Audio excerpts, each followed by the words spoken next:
Áno, vitajte u rozhovoroch na stovne. Vidíte? Stov, kameň. No. Dneska tu mám poprvýkrát nášho hostia Natáliu Moskaľovú. Čaute lidi zatiaľ, čaute lidi. Áno, takže Natália. Choďte ďalej. Ale musím byť s vami, aby sme mohli byť na kamere. A ne, uchyl. Hej, teta, poďte, stojte. Takže ja... Natália, prestaň. No. Ale žiadne obchytávanie. Dobre. Ja som pán a vy ste panna. Že? Áno, som panna, to sa musím ešte priznať. Áno, ja som panna od svojich 13. Dobre. Tu máš avokado.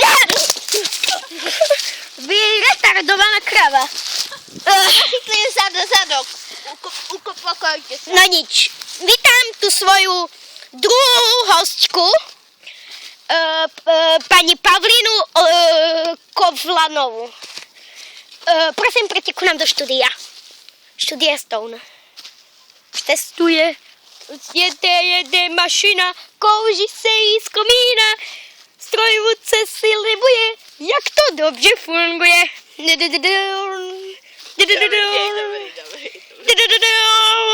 Netlieskajte. Takže, kde tá panna? Ja som tiež panna.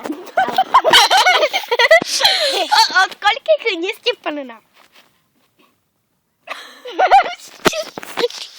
Juste, ty ma si zarazujú, nechci sa s tým priznať. Ja viem, my sme najlepšie kamarátky od svojich 7 rokoch.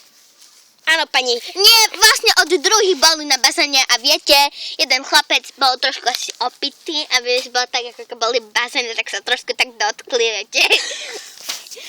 Takže, pani panna Kovaľová, vy ste sa narodili 17.8.1950 pred Kristom, že áno?